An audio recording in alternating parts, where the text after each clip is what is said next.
बहुत पुरानी बात है। एक जंगल में एक गुरुकुल था जिसमें बहुत सारे बच्चे पढ़ने आते थे। एक बार की बात है, गुरुजी सभी विद्यार्थियों को पढ़ा रहे थे, मगर एक विद्यार्थी ऐसा था जिसे बार बार समझाने पर भी समझ में नहीं आ रहा था।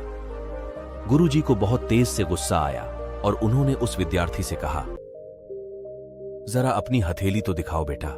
विद्यार्थी ने हथेली गुरुजी के आगे कर दी।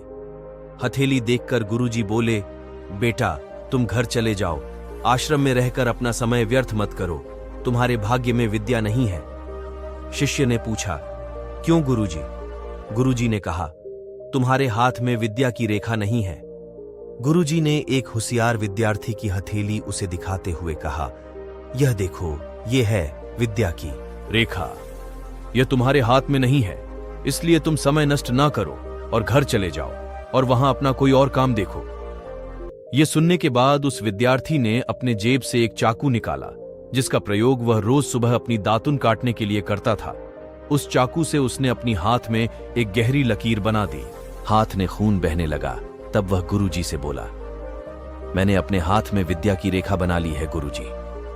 यह देखकर गुरुजी द्रवित हो गए और उन्होंने उस विद्यार्थी को गले से लगा लिया। गुरुजी बोले, बेटा तुम्हें विद्या सीखने से कोई ताकत नहीं रोक सकती है। दृढ़ निश्चय और परिश्रम हाथ की रेखाओं को ही बदल देती है। दोस्तों, वह विद्यार्थी आगे चलकर महर्षि पाणिनि के नाम से प्रसिद्ध हुए, जिसने विश्व प्रसिद्ध व्याकरण अष्टाध्यायी की रचना की है। इतनी सदियां बीत जाने के बाद भी आज 2700 वर्षों बाद भी विश्व की किसी भी भाषा में ऐसा उत्कृष्ट और पूर्ण व्याख्या का ग्रंथ अब तक नहीं बना। तो दोस्तों, इस कहानी की शिक्षा यह है कि लोग चाहे जो भी बोले, हम हर एक को गलत साबित करते हुए अपनी लगन और कठिन परिश्रम के दम पर जो चाहे वो सब कुछ हासिल कर सकते हैं।